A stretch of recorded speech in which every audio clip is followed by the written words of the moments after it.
Oi gente, tudo bem? Sejam muito bem-vindos a mais uma videoaula de Biologia aqui no Explica Enem.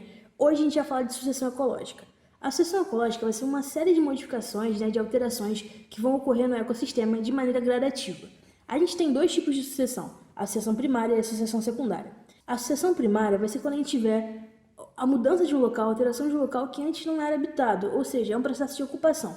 Um exemplo disso é quando a gente tem uma erupção vulcânica. Essa erupção vai expelir um bando de lava, essa lava vai se solidificar e acabar formando o local. De primeira, esse local vai ser inóspito, ninguém vai conseguir viver ali. Porém, ao longo do tempo, uma série de seres vivos vai conseguir se adaptar àquele local e começar uma sucessão ecológica. A sucessão ecológica secundária vai ser um processo de reocupação.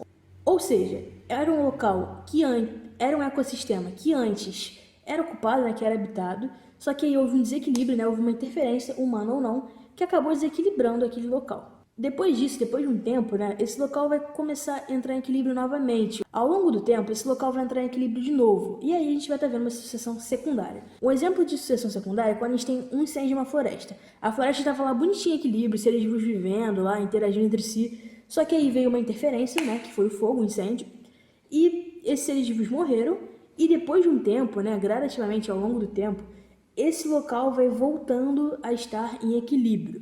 A gente está vendo aí essa sucessão secundária que a gente está falando. Na sucessão, a gente vai ter três etapas. A primeira etapa que a gente vai ter vai ser a ecese, ou comunidade primária. A segunda etapa vai ser a série, ou comunidade intermediária. E a terceira e última etapa vai ser o clímax. Na primeira etapa, a ecese, ou comunidade primária, a gente vai ter ali seres vivos que vão ter baixa complexidade naquele local. Esses primeiros carinhas que vão habitar essa etapa de comunidade primária podem ser chamados dos seres vivos pioneiros, ou seja, eles são os primeiros a estarem ali. Ou seja, seres vivos podem ser líquens, gramíneas, alguns musgos, esses seres de baixa complexidade habitando aquele local. Ao longo do tempo, a gente vai ter a nossa segunda etapa, que vai ser a série ou comunidade intermediária. Nessa etapa, a gente vai ter alguns seres com uma complexidade um pouco maior. Como vocês estão vendo na imagem, a gente tinha a nossa comunidade primária, que tinha só algumas plantinhas. Na comunidade intermediária, a gente já tem alguns seres vivos de uma maior complexidade, A gente está vendo ali algumas plantas, um pouco maiores. Ou seja, a biodiversidade vai começar a aumentar. Nossa terceira e última etapa é o clímax. O clímax vai ser quando aquele local, aquele ecossistema, tiver entrado em homeostase, ou seja, equilíbrio. Ele vai ser o auge. O clímax vai ser quando a gente tiver chegado no auge da sucessão. Ou seja, a gente estava ali caminhando, um processo de coisas estava acontecendo e agora a gente entrou em equilíbrio e está tudo aqui. A gente precisa entender que ao longo dessas etapas, da ecese, da série e do clímax, a gente vai ter uma série de coisas ocorrendo.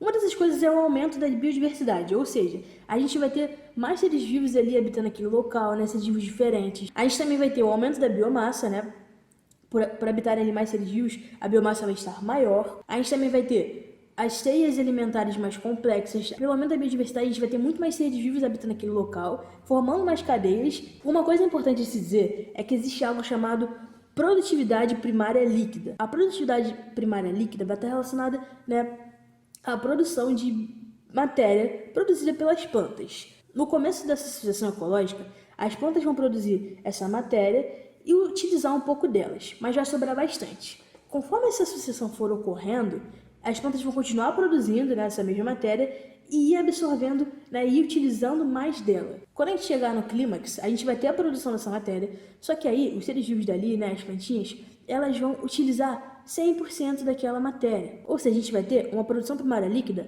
nula, porque tudo que a gente produz, a gente vai ver que os seres dali estão consumindo. A gente tem, ao longo do tempo, a diminuição da produção primária líquida. Bom, antes de terminar, eu queria falar de algo com vocês para que vocês pudessem entender melhor essa matéria. Existiu uma erupção na ilha de Krakatoa em 1883. Depois dessa erupção nessa ilha, a gente viu que aquela lava dizimou os seres vivos dali.